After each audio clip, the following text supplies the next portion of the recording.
Hello दोस्तों, स्वागत है आपका आपके अपने यूनिक स्टडी सेंटर के ऑनलाइन क्लासेस में। तो जैसा कि सबको पता है कि हम अपना तीसरा चैप्टर पढ़ रहे हैं, जिसमें हमने जो कि हमारा तीसरा चैप्टर है classification of elements and periodicity in properties, मतलब तत्वों का वर्गीकरण और उनके गुणधर्मों में आवर्तिता। ठीक है, ये हमारा चैप्टर है जिसमें हमने बहुत सी चीजें पढ़नी है। हम अपना पढ़ने में फिजिकल प्रॉपर्टी एलिमेंट्स यानी किसी तत्व की भौतिक गुण क्या होते हैं और उनमें चेंजिंग किस तरीके से होती है, यानी उन भौतिक गुणों में जब हम पीरियोडिक टेबल को देखते हैं तब उसमें आवर्तिता किस प्रकार से होती है। आवर्तिता मतलब समझ सकते हैं कि पुनरावृत्ति, यानी गुणों की पुनरावृत्ति कहें या फिर गुणों का बदलाव कह सकते हैं, किस प्रकार से होती है, उसी को हम अपने इस चैप्टर में पढ़ रहे हैं। ठीक है, तो जिसमें हमने अपने भौतिक प्रॉपर्टी में यानी भौतिक गुणों में हमने पहली प्रॉपर्टी अपनी पढ़ ली है, जो थी हमारी क्या, मतलब जो हमारी पहली प्रॉपर्टी थी वो हमारी एटॉमिक रेडियाई थी। एटॉमिक रेडियस यानी कि इसको बोलते हैं हम परमाणविक त्रिज्या। ठीक है,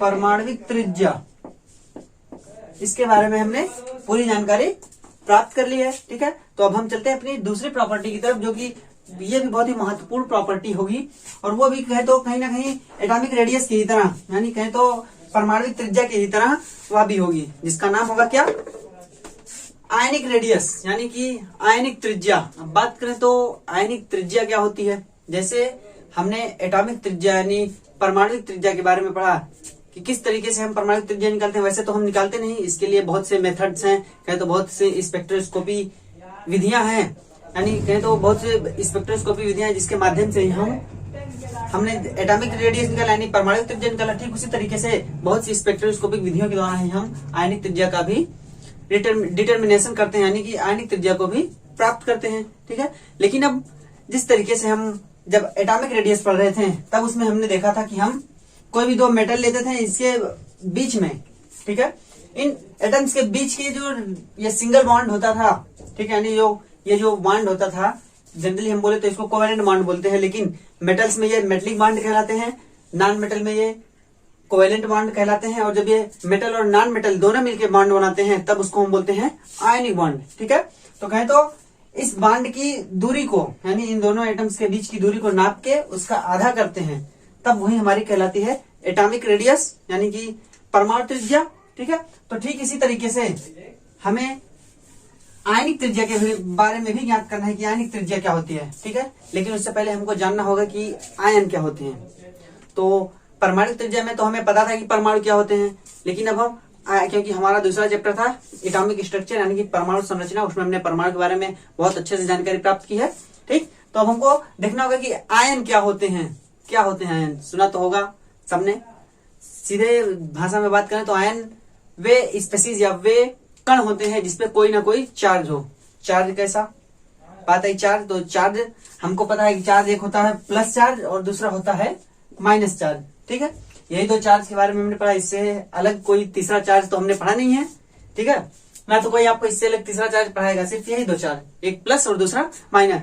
तब बात करें कि अब हमको आयन बनाने हैं। अभी तक हम एटम पढ़ रहे थे यानी परमाणु, लेकिन अब बात आएगी कि आयन किस तरीके से हम बनाएंगे। ठीक, तो बात करें, नाम आपने सुना होगा, एक होता है जो स्पेसीज यानी कि जो पार्टिकल प्लस चार्ज लिए हुए रहेगा उसको हम बोलेंगे क्या, धनायन। और जो पार्टिकल निगेटिव चार्ज लिए हुए रहेगा यानी ऋण चार्ज लिए हुए रहेगा उसको हम बोलेंगे ऋणायन। ठीक है, धनायन को हम बोलते हैं कैटायन, इंग्लिश में बोले तो कैटायन, और एनायन, इसको ऋणायन को हम बोलते हैं एनायन। ठीक है, ये दो बातें कि ये धनायन होता है और ये एनायन। लेकिन अब बात आएगी कि हम धनायन और एनायन बनाते कैसे हैं। अभी तो हमने मान लीजिए बता दिया, तो आप जान गए कि हाँ धनायन क्या होगा, जिसपे पॉजिटिव चार्ज वो धनायन, और जिस स्पेसीज पे यानी जिस कण पे, जिस पार्टिकल पे नेगेटिव चार्ज होगा उसको हम एनायन बोलेंगे यानी कि ऋणायन। अब बात करें तो इसका तरीका यानी इसको बनाने का तरीका क्या होगा। एटम तो ठीक है, एटम तक तो हमने जाना, लेकिन अब एनायन यानी एनायन या कैटायन या सीधे सीधे बोले तो आयन बनेंगे कैसे। तो बात इसी पे होगी कि आयन कैसे बनेंगे। देखिए, मान लीजिए हम कोई जनरल एलिमेंट ले लें, जनरल एलिमेंट मान सकते हैं, मान लीजिए हमने एक्स ले लिया। ठीक है, अब हमको इससे आयन बनाना है, तो आयन हम कैसे बनाएंगे। एक तो माइनस चार्ज आना चाहिए या फिर प्लस चार्ज आना चाहिए। तो ध्यान दीजिए, जब हम इसमें से एक इलेक्ट्रॉन निकालेंगे, ठीक, इसको हम बोलते हैं केमिस्ट्री की भाषा में यानी रसायन विज्ञान की भाषा में इसको हम आयनन बोलते हैं, यानी इलेक्ट्रॉन के निकलने को आयनन बोलते हैं। तब इससे जो हमको प्राप्त होगा वो हमको प्राप्त होगा प्लस। मतलब ये क्या है, ये हमारा कैटायन है, कैटायन, ठीक है, यानी कि धन आयन बोलते हैं इसको, क्योंकि धन चार्ज है तो इसको धन आयन, ठीक। इसी तरीके से कैट आयन। तो देखिए अब हुआ ऐसा क्यों, क्योंकि हमें जो ये एटम प्राप्त था, यानी जो एटम दिया गया था, उसके बाहर शेल से हमने एक इलेक्ट्रॉन को निकाल दिया, जिसकी वजह से जो एटॉमिक चार्ज यानी कहे तो जो न्यूक्लियर चार्ज था इस एटम के अंदर, यानी इस एटम पे जो न्यूक्लियर चार्ज था उसकी मात्रा इलेक्ट्रॉनों की तुलना में एक बढ़ गई। क्योंकि सबको पता है कि न्यूट्रल एटम में जो एटॉमिक चार्ज होता है, यानी जो प्रोटॉन की संख्या होती है, वो इलेक्ट्रॉन की संख्या के बराबर होती है। और इस केस में क्या होगा कि प्रोटॉन ही तो भाई, बात करें किसी एटम के लिए जो पॉजिटिव चार्ज होता है वो प्रोटॉन के ही बराबर होता है, यानी प्रोटॉन ही उसके लिए पूर्णतः उत्तरदायी होता है। किसी भी न्यूक्लियस पे यानी किसी भी नाभिक पे जो धन चार्ज होगा उसके लिए पूर्णतः उत्तरदायी होगा क्या, प्रोटॉन। तो बात करें प्रोटॉन के नाभिक में ही होता है, इसलिए उस पर चार्ज होगा प्रोटॉन के कारण ही होगा। तो प्रोटॉन तो यहाँ पे ठीक है, लेकिन इलेक्ट्रॉन एक निकल रहा है। भाई कोई न्यूट्रल या उदासीन कण कब होगा, जब उसमें प्लस चार्ज बराबर हो किसके, माइनस चार्ज के, तब तो ये होगा क्या, ये होगा हमारा कहे तो उदासीन, है ना, ये हमारा उदासीन कण होगा, उदासीन कण बोल सकते हैं। लेकिन जब ये बैलेंस ना होकर डिसबैलेंस हो जाएगा, कहे तो या तो पॉजिटिव चार्ज आना हो जाए या निगेटिव चार्ज आना हो जाए, तब तो ये उदासीन कण रह नहीं जाएगा। तब की केस में ये बनेगा आयन, जिसमें होगा धनायन और ऋणायन। तो बात करें जब एक इलेक्ट्रॉन हम निकालेंगे, एक इलेक्ट्रॉन के निकलने का मतलब क्या कि एक ऋण आयन यहां से निकल गया, है ना, इस एटम से एक ऋण आयन निकल गया। और जब ऋण आयन यहां से निकल जाएगा तो जाहिर सी बात है भाई, जब प्लस और माइनस दोनों की संख्या बराबर होगी और जब एक ऋण आयन निकल जाएगा तो प्लस की चार्ज यानी प्लस जो होगा वो एक बढ़ जाएगा। तो वही प्लस चार्ज जो बढ़ा वो ऊपर यहाँ पे दिखाया गया है, इसी को बोलते हैं कैटायन, ठीक है। और केमिस्ट्री की भाषा में यानी रसायन की भाषा में इसको हम बोलते हैं आयनन। यानी जब किसी न्यूट्रल एटम से एक इलेक्ट्रॉन निकालते हैं हम, यानी एक इलेक्ट्रॉन किसी न्यूट्रल एटम से बाहर निकलता है, तब उस क्रिया को हम आयनन बोलते हैं, ठीक है। और ये जो बना ये होता हमारा कैटायन, यानी कि इसको बोलेंगे हम क्या, धनायन, ठीक है। ये तो बात रही धनायन की कि धनायन क्या होता है, ठीक है। ये धनायन बनाने की प्रक्रिया है, किस तरीके से धनायन बनाते हैं। अब ठीक इसी तरीके से ऋणायन कैसे बनेगा, मान लीजिए सेम एटम या सेम परमाणु मान लेते हैं। अब की केस में हम एक इलेक्ट्रॉन इसको देंगे, देखिए जब एक इलेक्ट्रॉन इसको देंगे तब क्या होगा, अभी तक तो धन चार्ज यानी इस एटम के अंदर धन चार्ज और ऋण चार्ज यानी प्लस और माइनस दोनों की संख्या बराबर थी, लेकिन इस केस में एक माइनस बाहर हुआ और इस केस में एक माइनस अंदर आ रहा है। तब क्या होगा, तब ये बनेगा एक ऋण चार्ज के साथ, जिसको हम बोलेंगे एनायन, यानी कि ऋण आयन। देखिए ये होता है ऋणायन, क्यों, अब ये इलेक्ट्रॉन जुड़ा, एक इलेक्ट्रॉन जुड़ने का मतलब कि एक ऋण चार्ज उस एटम के अंदर प्रवेश किया, जिसकी वजह से प्लस और माइनस का जो बैलेंस था इस एटम के अंदर वो बैलेंस हट गया, कहे तो वो बैलेंस बिगड़ गया, जिसकी वजह से माइनस बढ़ गया एक, तो माइनस एक बढ़ने की वजह से इस पे चार्ज -1 हो गया, जिसकी वजह से इसको हमने बोल दिया क्या, ऋण आयन। भाई ऋण चार्ज है तो आयन भी है, ऋण चार्ज लिए हुए आयन, ठीक, समझ सकते हैं कि ऋण चार्ज लिए हुए आयन और यहाँ पे क्या, धन चार्ज लिए हुए आयन, धनायन, और ऋण चार्ज लिए हुए आयन ऋणायन, ठीक है। तो ये बात होगी एनायन की और धनायन की, ठीक। तो ये तो समझ में आएगा धनायन और ऋणायन बना कैसे, ठीक। इस ऋणायन को अगर हम बोले तो कहते हैं कि जब कोई भी एटम इलेक्ट्रॉन को त्याग करता है, यानी व्हेन एन एटम कहे तो लॉसेस 1 इलेक्ट्रॉन, यानी losses electron, then we find the cation, ठीक है। यानी जब कोई एटम इलेक्ट्रॉन का त्याग करता है तब हमको प्राप्त होता है कैटायन। और ठीक इसी के उल्टा व्हेन एन एटम ऑक्यूपाइज या एन एटम ऑक्यूपाइज 1 इलेक्ट्रॉन या occupies electron, then it becomes anion. कहने का मतलब जब एटम इलेक्ट्रॉन ग्रहण करता है तब वह बनाता है एनायन। इलेक्ट्रॉन ग्रहण किया तो ऋण चार्ज, इसकी वजह से उसने बनाया एनायन। तो बात है ये धनायन और एनायन की। ठीक, हमको अब त्रिज्या याद करनी है। तो धनायन और एनायन हमको मिला अनिक है, तो हमको अभी आयन के बारे में पता चला कि आयन क्या होता है। ठीक है, अब देखिए इनकी त्रिज्या कैसे निकलती है। तो बात करें हम एटॉमिक क्रिस्टल के बारे में जानते हैं। जो एटॉमिक रेडियस हमने पढ़ी उसमें हमने देखा कि एटॉमिक क्रिस्टल होते हैं, क्या तो परमाणु क्रिस्टल होते हैं। ठीक, क्या क्रिस्टल मतलब आप समझ सकते हैं छोटा टुकड़ा, परमाणु का कहते हैं किसी भी पदार्थ का छोटा टुकड़ा जिसमें परमाणु इधर उधर लगे होते हैं। ठीक है, उसी को हम क्रिस्टल बोलते हैं। तो उसी तरीके से जब हम आयनिक त्रिज्या यानी कि आयनिक रेडियस की बात करते हैं तो उसमें भी हमको एक आयनिक क्रिस्टल लेना होगा। क्या आयनिक क्रिस्टल। अब ये आयनिक क्रिस्टल क्या होता है। आयनिक क्रिस्टल भी कहे तो किसी भी आयन का बोल सकते हैं कि किसी पदार्थ का छोटा कण यानी छोटा पार्ट जो कि क्रिस्टल के रूप में होता है उसको आयनिक क्रिस्टल बोल सकते हैं, कि जिसमें धन चार्ज माइनस चार्ज दोनों होते हैं, जिसकी या धन चार्ज या माइनस चार्ज दोनों हो सकते हैं। ठीक है, तो उसी को हम बोलते हैं कि वो क्रिस्टल है। जिस तरीके से हमने परमाणु के लिए बोला था, इसको हम जब ठोस अवस्था पढ़ेंगे अपनी उसमें आपको अच्छे से समझ में आएगा कि हाँ ये आयनिक क्रिस्टल क्या होता है, एटॉमिक क्रिस्टल क्या होता है, सब कुछ अच्छे से समझ में आएगा। ठीक, जो कि हमारा 5वां चैप्टर है, उसको जब हम पढ़ेंगे तब। तो देखिए ये होता है आयनिक क्रिस्टल। तो जिस तरीके से दो एटम के बीच की दूरी निकाल रहे थे हम, ठीक है, कि दो एटम होंगे उनके बीच की दूरी जो होगी वो हम निकाल रहे थे कि दोनों एटम के बीच की दूरी का आधा कर देंगे तब वो हमारा कहलाएगा एटॉमिक रेडियस। ठीक, उसी तरीके से जब आयनिक क्रिस्टल की बात आई तब हम देखेंगे कि दो आयनों के बीच की दूरी है कितनी। तब जब दो आयनों के बीच की दूरी हमको प्राप्त होगी तब उसका आधा करके हम निकाल सकते हैं क्या, आयनिक त्रिज्या। तो देखिए क्या होगी आयनिक त्रिज्या। इसी आयनिक क्रिस्टल में दो आयनों के बीच की दूरी, दो आयन मान लीजिए, कोई भी दो आयन हम मान लेते हैं। मान लीजिए ये कैटायन, ठीक है, इस पे पॉजिटिव चार्ज मान लीजिए, ये बधा हुआ है दूसरे कैटायन से सेम। तो क्या होगी दूरी, इस पूरी दूरी का आधा यानी क्या, ये पूरी दूरी मान लेते हैं d है, तो इस दूरी का आधा जो होगा यानी d/2 वो क्या कहलाएगा, वो कहलाएगा एक इस आयन का आयनिक रेडियस, यानी कि इस आयन की आयनिक त्रिज्या कहलाएगी क्या, d/2। ये होगा आयनिक रेडियस। आप चाहे कैटायन के लिए निकाले या फिर आप चाहे तो इसी तरीके से एनायन के लिए भी निकाल सकते हैं। मान लीजिए एनायन के लिए हम मान लेते हैं y है, ठीक है, देखिए एनायन के लिए y मान लेते हैं, y निगेटिव, ये बता हुआ है फिर से y निगेटिव से। तब इनके बीच की जो दूरी है इसको फिर से d, तो ये जो दूरी होगी हमारी d, इसका आधा जब हम करेंगे फिर से तब हमको क्या मिलेगा, इस एनायन की त्रिज्या, यानी इस भाई त्रिज्या मिली वो आयन है इसलिए उसको बोलते हैं हम आयनिक त्रिज्या। ठीक है, यह है तरीका आयनिक त्रिज्या निकालने का। अब बात करें किसी स्पेशल एटम को लेकर के कि एटम्स की त्रिज्या होती किस प्रकार से है। देखिए कि हाँ डिफरेंस क्या होता है एटम की त्रिज्या में और आयनिक त्रिज्या में, कितना डिफरेंस हो सकता है।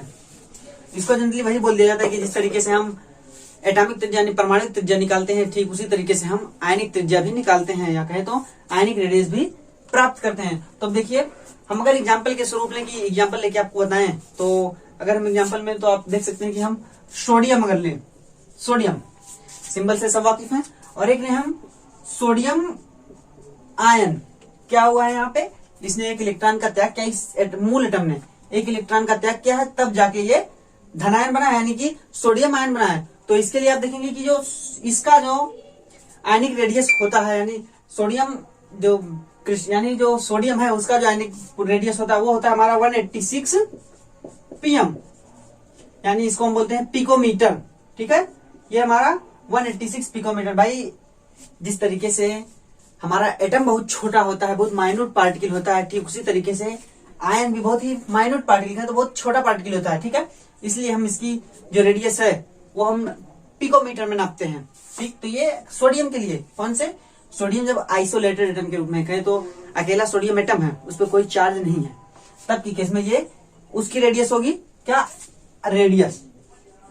भाई नाम तो यहाँ पे आयनिक रेडियस नहीं देंगे, क्यों, क्योंकि ये आयन तो है नहीं, सोडियम आयन तो ये है, इसलिए वहां पे जनरली रेडियस लिख दिया गया है। ठीक है, और जब हम सोडियम रेडियस के इसमें बात करते हैं तब के लिए जो रेडियस आती है वो आती है हमारी 95 pm।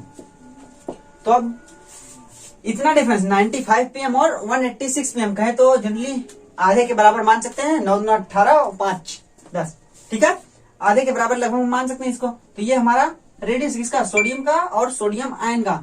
तो बात करें ऐसा हो क्यों रहा है। और इसी तरीके से हम अगर एनायन के बारे में बात करें, अगर हम एनायन कोई भी एनायन ले ले, मान लीजिए हम लेते हैं फ्लोरीन, ठीक है, मान लीजिए फ्लोरीन लेते हैं, तो यहाँ पे देखिए जब हमने फ्लोरीन लिया उसके बाद कौन सा फ्लोरीन आयन, जिसको निगेटिव आयन है फ्लोरीन, तो यहाँ पे हम देखेंगे फ्लोरीन के केस में जो रेडियस आती है वो आती है हमारी 136 pm, क्या 136 pm। लेकिन जब फ्लोराइड आयन की बात आएगी, यानी फ्लोराइड आयन की रेडियस कितनी होगी, तब ये आती है हमारी 64 pm।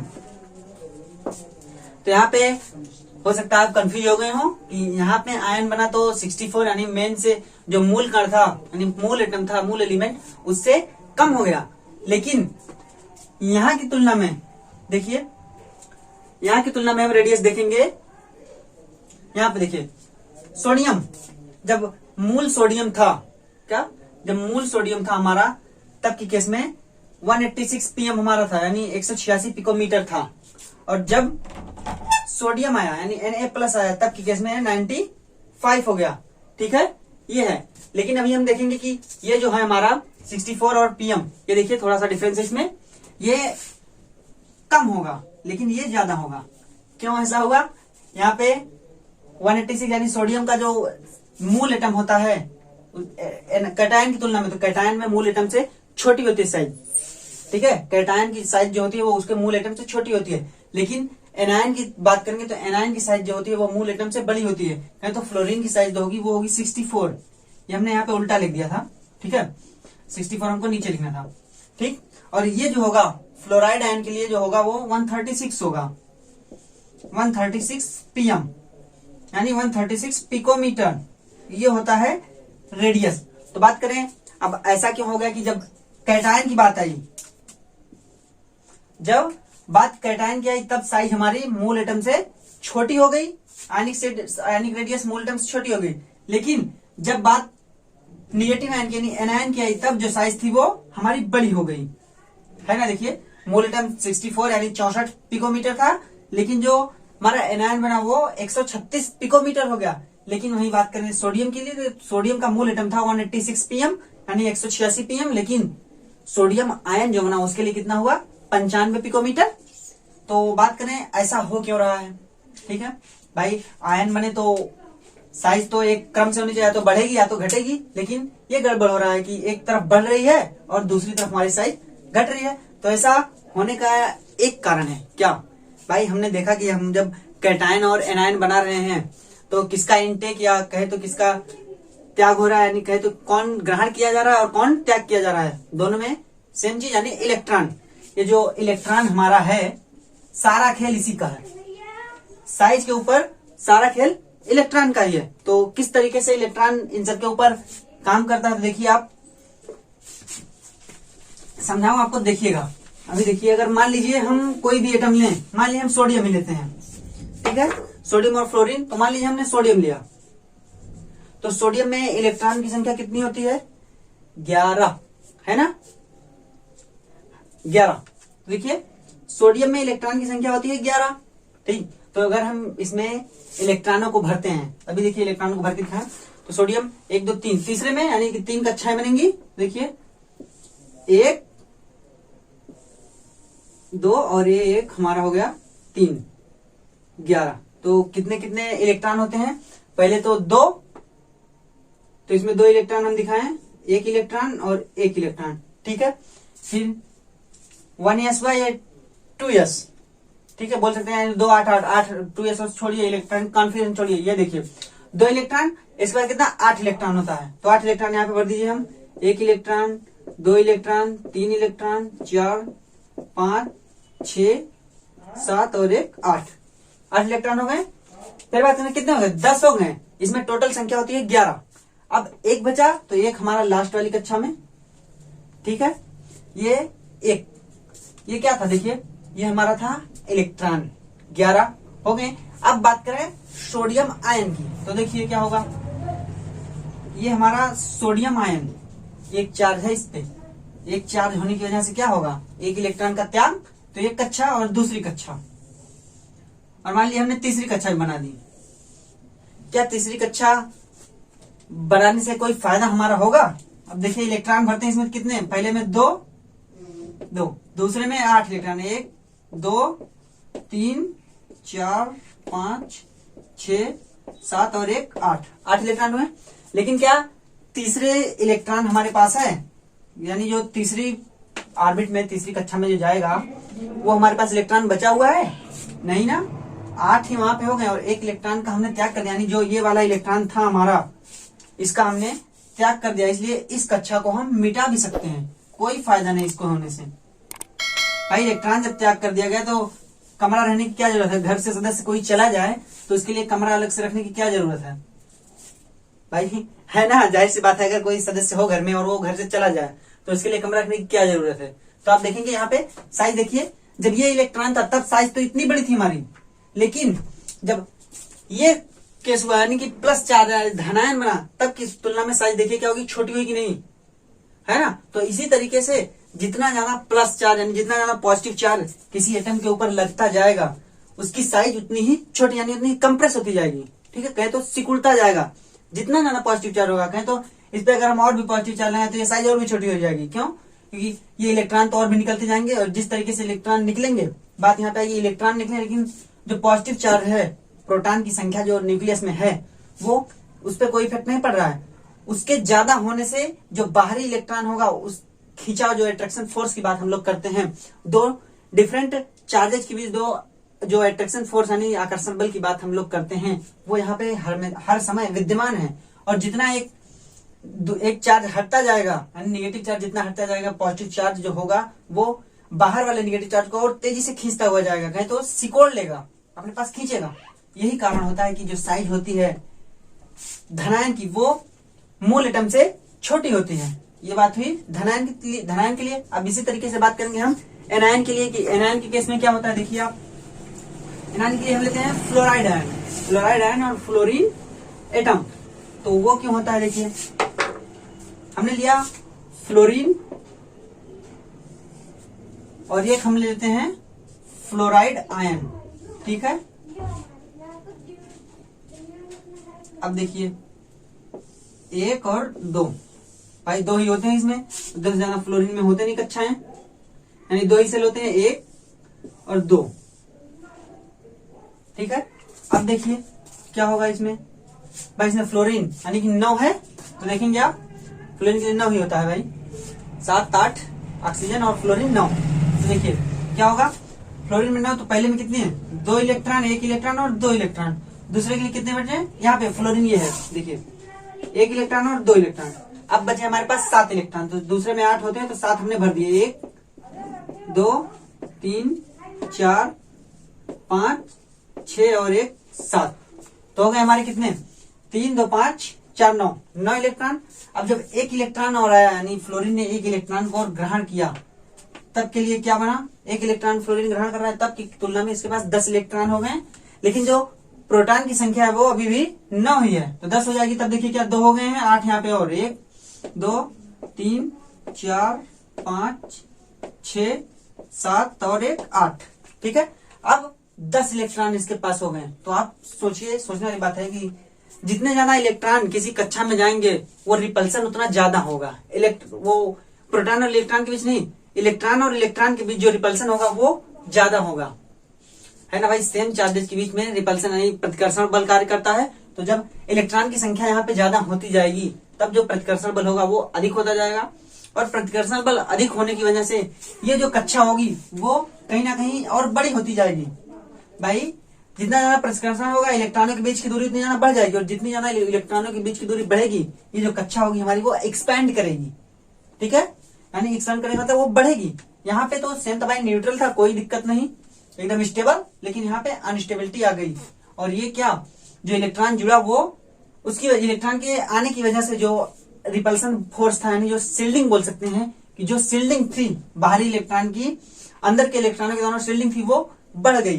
किसकी तुलना में, जो इफेक्टिव न्यूक्लियर चार्ज था यानी प्रभावी नाभिकीय आवेश था उसकी तुलना में जो शिल्डिंग पावर थी इलेक्ट्रॉनों की वो बढ़ गई, जिसकी वजह से ये एक्सपैंड हो गया, ठीक है। कहने का मतलब ये है कि जिसकी वजह से जो साइज थी वो बढ़ गई, और ये साइज बढ़ने की वजह से कहे तो आयनिक रेडियस जो है एनायन की, किसकी, एनायन की जो आयनिक रेडियस है वो मूल एटम से बड़ी होती है। क्या? फंडामेंटल एटम से। फंडामेंटल एटम से एनायन की साइज बड़ी होती है, जबकि कैटायन की साइज क्या थी? फंडामेंटल एटम से छोटी थी।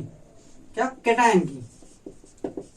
ठीक है, ये एक रिलेशन हम निकाल सकते हैं कि फंडामेंटल एटम से बड़ी होती है एनायन की साइज और फंडामेंटल एटम से छोटी होती है कैटायन की साइज। ठीक है, तो उम्मीद है कि ये आयनिक त्रिज्या आपको अच्छे से समझ में आ गई है। अब हम बात करेंगे, ये तो सेम एटम के लिए था, लेकिन अब जब कहें तो हमारे पास आ जाए कि जो सम इलेक्ट्रॉनिक हो, डिफरेंट एटम हो लेकिन सम इलेक्ट्रॉनिक हो। सम इलेक्ट्रॉनिक का मतलब क्या होता है? सम इलेक्ट्रॉनिक का मतलब आप समझ सकते हैं कि जिसमें इलेक्ट्रॉनों की संख्या बराबर हो। जैसे हमने पढ़ा था समस्थानिक, संभारिक, ये दो चीजें हमने पढ़ी थी। ठीक उसी तरीके से सम इलेक्ट्रॉनिक भी होता है, सम प्रोटॉनिक भी होता है और सम न्यूट्रॉनिक भी होता है। तो बात करें, अगर हमारे पास मान लीजिए सम इलेक्ट्रॉनिक दे दिया जाए, क्या?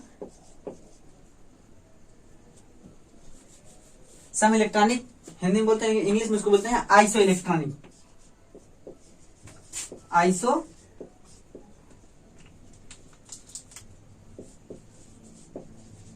इलेक्ट्रॉनिक। तो अगर कुछ इसके एग्जांपल है तो मान लीजिए हमारे पास ऑक्सीजन दे दिया जाए। ठीक है, फिर इसी तरीके से क्या, मान लीजिए हमारे पास फ्लोरीन दे दिया जाए, फ्लोरीन, और इसी तरीके से सोडियम दे दिया जाए, और क्या, Mg+2 दे दिया जाए। ठीक है, ये तरीका है। इसको चाहे इस तरीके से दिखाया, चाहे जैसे हमने ऑक्सीजन को दिखाया है वैसे दिखा, मान लीजिए ऐसे दिखाते हैं। ठीक, तो ये एग्जाम्पल हमको दे दिया जाए और पूछ लिया जाए कि इसमें बताइए आप कैसे आयनिक त्रिज्या बताएंगे, किसकी त्रिज्या बड़ी होगी, किसकी त्रिज्या छोटी होगी। भाई आप इसमें सब में देख सकते हैं, ऑक्सीजन 8 एटॉमिक नंबर होता है, यानी 8 इलेक्ट्रॉन, 2 इलेक्ट्रॉन और आने से 10 इलेक्ट्रॉन हो गए। भाई निगेटिव का मतलब इलेक्ट्रॉन ने एंट्री किया, यानी प्रवेश किया। या कह सकते हैं कि ऑक्सीजन एटम जो था उसने 2 इलेक्ट्रॉनों को गेन किया है। ठीक है, यानी प्राप्त किया है। फिर फ्लोरीन की बात करें तो फ्लोरीन के पास 9, यानी फ्लोरीन का एटॉमिक नंबर 9 होता है, तो इसने 1 इलेक्ट्रॉन ग्रहण किया, जिससे 10 हो गए, तो दोनों में 10 इलेक्ट्रॉन।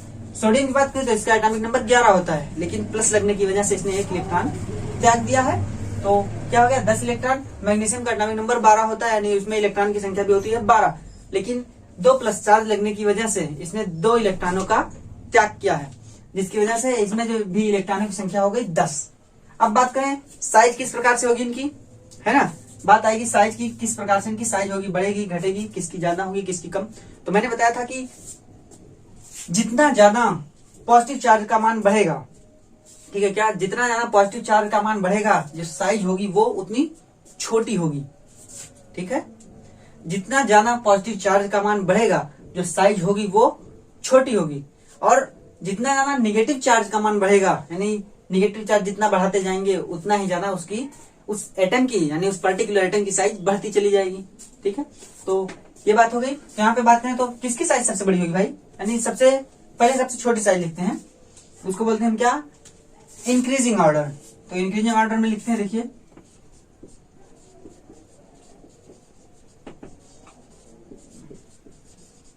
इंक्रीजिंग ऑर्डर मतलब बढ़ते हुए क्रम में। देखिए सबसे पहले साइज किसकी, सबसे छोटी साइज किसकी होगी भाई, सब इलेक्ट्रॉनिक है, सभी में इलेक्ट्रॉन की संख्या सेम है, लेकिन यहाँ पे 2 चार्ज बाहर होने की वजह से इसका जो इसमें कितने प्रोटॉन होंगे भाई, 12 होंगे, 12 इसका एटॉमिक नंबर, तो 12 प्रोटॉन 12 इलेक्ट्रॉन, तो 12 प्रोटॉनों की वजह से इलेक्ट्रॉन तो 10 ही है लेकिन प्रोटॉन 12, और यहाँ पे प्रोटॉन 11 लेकिन इलेक्ट्रॉन 10, तो इसकी वजह से जो अट्रैक्शन फोर्स होगा भाई, यहाँ पे पॉजिटिव चार्ज की वैल्यू ज्यादा होगी और इलेक्ट्रॉन सब में सेम, तो पॉजिटिव चार्ज जितना ज्यादा होगा वो उतनी तेजी से इलेक्ट्रॉन को खींचेगा, तो क्या होगी, साइज इतनी तेजी से घटेगी ना, कंप्रेस होगी। तो इसकी वजह से सबसे छोटी साइज किसकी होगी, मैग्नीशियम 2+ की सबसे छोटी साइज। फिर इसके बाद किसकी साइज आएगी, मतलब इससे बड़ी कौन सी साइज होगी, जिसपे प्लस चार्ज का मान इससे कम हो, तो क्या होगा, सोडियम, यानी Na+ आयन। फिर अब बात करें इसके बाद किसकी साइज आएगी, तो जब हमने ऑक्सीजन में लिया, यानी ऑक्सीजन में 8 था, 2 10 हुए, लेकिन जो उसके अंदर प्रोटॉन था वो 8 ही है और वो 10 है, तो क्या वो उतनी तेजी से खींचेगा फ्लोरीन की तुलना में। फ्लोरीन में 9 प्रोटॉन और 10 इलेक्ट्रॉन, लेकिन ऑक्सीजन में 8 प्रोटॉन और 10 इलेक्ट्रॉन, तो मजबूत कौन होगा, कौन, किसकी साइज छोटी होगी, दोनों में से साइज छोटे होने की संभावना किसकी भाई, जिसके पास किसी एक चार्ज की वैल्यू ज्यादा हो, यानी कि फ्लोरीन के पास प्रोटॉन की वैल्यू 9 है, यानी पॉजिटिव चार्ज की वैल्यू एक ज्यादा है, तो इसकी वजह से फ्लोरीन का मान कहे तो फ्लोरीन ज्यादा कंप्रेस होगा, तो इसलिए इसके बाद नंबर आएगा फ्लोरीन आयन का, यानी फ्लोराइड आयन का। फिर लास्ट में बचा ऑक्सीजन ऑक्साइड आयन। ठीक है, तो ये होता है इनका क्रम। अगर इसको लिखें, क्रम दिखाएं, तो ये देखिए, ये क्रम से इनकी साइज इस तरीके से बढ़ेगी। ठीक है, आप इस साइज को घटने बढ़ना यानी आणविक त्रिज्या को आप जब फजान रूल हम पढ़ेंगे अपने अगले चैप्टर में, चौथे चैप्टर में, तब हम इसको अच्छे से जानेंगे फजान रूल के थ्रू कि किस तरीके से साइज बढ़ती घटती है। ठीक है, तो ये है। ठीक है, अब एक क्वेश्चन दिया गया है बुक में, उस क्वेश्चन को देख लेते हैं कि बुक का क्वेश्चन कौन सा है। आप देखेंगे कि ये क्वेश्चन दिया गया है, ये बात मैंने बताई थी कि जो ये होता है रिपल्सन, यानी इनकी साइज मैंने बता दी, जितना ज्यादा निगेटिव चार्ज होगा साइज उतनी बड़ी, और जितना ज्यादा पॉजिटिव चार्ज साइज उतनी छोटी होगी। ये मैंने बात बता दी है।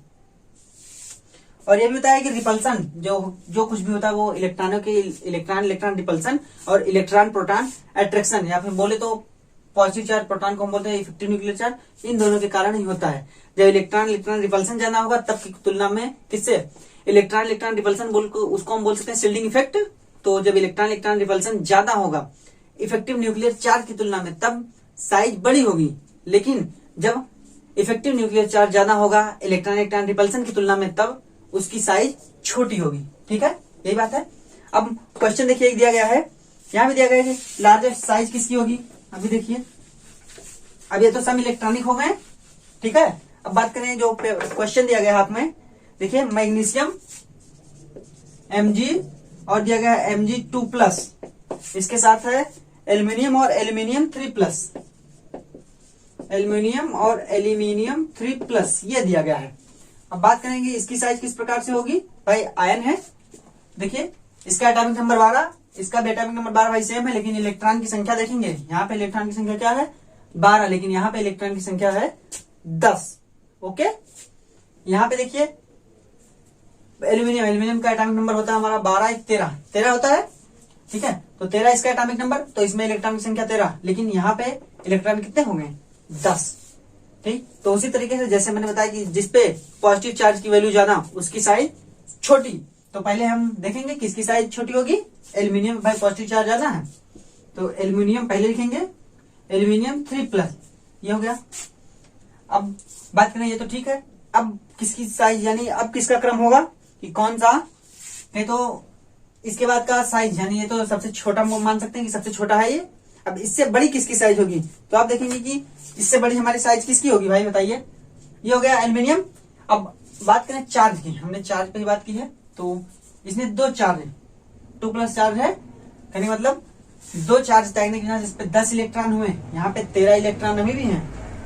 ठीक है, 13 इलेक्ट्रॉन है, यहाँ पे 10 इलेक्ट्रॉन और 12 प्रोटॉन, तो इसकी वजह से इसकी साइज छोटी होगी इसकी तुलना में, होगी ना भाई। 13 इसमें है, इसमें लेकिन 12 और 10 है, तो भाई 10 है पहले से इलेक्ट्रॉन 10 है, वहां पे 13 इलेक्ट्रॉन है, तो इसकी साइज स्वाभाविक बड़ी होगी। तो कहने का मतलब इसकी साइज अब इसका नंबर आएगा, यानी Mg2+ का।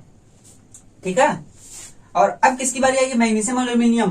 तो इसमें देखेंगे क्या कि भाई दोनों पे कोई चार्ज नहीं, लेकिन अब डिफरेंट एटम होने की वजह से अब हम क्या देखेंगे इसमें, देखिए 12 इलेक्ट्रॉन और 12 प्रोटॉन, यहाँ पे 13 इलेक्ट्रॉन और 13 प्रोटॉन। भाई 13 इलेक्ट्रॉन और 13 प्रोटॉन है, लेकिन ये हम जानते हैं कि ये जो हमारा पीरियड है, यानी कौन से तीसरा पीरियड है हमारा, तीसरे पीरियड है, तो तीसरे पीरियड में क्या होगा कि भाई सेल तो वही होगी, है ना, सेल यानी जो हमारा कोष होगा वो सेम ही होगा, तीसरा ही कोष। तो तीसरे कोष में ये होता है हमारा क्या, मैग्नीशियम 12 इलेक्ट्रॉन होंगे, 12 प्रोटॉन, है ना, लेकिन साइज तो सेल की वही है, जिसकी वजह से इसने कम खींचा, लेकिन इसकी तुलना में 13 प्रोटॉन, इलेक्ट्रॉन तो 13 हुए, लेकिन प्रोटॉन एक बढ़ गया है, कहे तो न्यूक्लियस चार्ज जो हमारा था वो एक बढ़ गया, जिसकी वजह से क्या होगा, जिसकी वजह से हमारा जो साइज होगी वो इसके बाद नंबर एल्यूमिनियम की आएगी। ठीक है, यानी एल्यूमिनियम की साइज छोटी होगी मैग्नीशियम से। ठीक है, तो यहाँ पे हमारा एल्यूमिनियम आएगा, और इसके बाद लास्ट में बचा क्या, मैग्नीशियम यानी Mg। ठीक है, तो ये क्रम होगा, देखिए ये साइज छोटी, ये छोटी, ये छोटी, यानी सबसे बड़ी साइज हमारी मैग्नीशियम की हो गई और सबसे छोटी साइज हमारी हो गई एल्यूमिनियम की, एल्यूमिनियम आयन यानी एल्यूमिनियम 3+ चार्ज की। ठीक है, तो ये है साइज। ओके, और ये दोनों में डिफरेंस इसी वजह से हुआ कि सेम सेल है, और सेम सेल होने की वजह से जो इलेक्ट्रॉनों के बीच में रिपल्सन, यानी सेम सेल होने की साइज तो सेम होगी, लेकिन जो रिपल्सन होगा, कहे तो अट्रैक्शन भी बोल सकते हैं, जो अट्रैक्शन होगा किसके किसके बीच, 12 इलेक्ट्रॉन 12 प्रोटॉन और 13 इलेक्ट्रॉन 13 प्रोटॉन, तो 13 इलेक्ट्रॉन और 13 प्रोटॉन के बीच में रिपल्सन ज्यादा होगा किसकी तुलना में, 12 इलेक्ट्रॉन 12 प्रोटॉन की तुलना में। वैसे भी हम जानते हैं कि जो एटॉमिक साइज होती है वो जब हम पीरियड में चलते हैं तो जनरली डिक्रीज करती है ना भाई, जनरली डिक्रीज करेगी, तो पीरियड में पहले ये आएगा उसके बाद ये आएगा, इसका मतलब इसकी साइज कम और इसकी ज्यादा होगी, ठीक है। तो ये बात रही पूरी हमारी आयनिक त्रिज्या की। तो ये हमारी दूसरी प्रॉपर्टी होती है खत्म। अब हम तीसरी प्रॉपर्टी की बात करेंगे जो कि हमारी होगी, तो इस वीडियो में बस एक ही टॉपिक, ठीक है। अब अगले टॉपिक के लिए हम अगला वीडियो लेके आएंगे जो कि हमारा बहुत ही अच्छा वीडियो होगा। तो चलिए ठीक है, मिलते हैं अपने अगले वीडियो में, तब तक के लिए अपना ख्याल रखिएगा, धन्यवाद।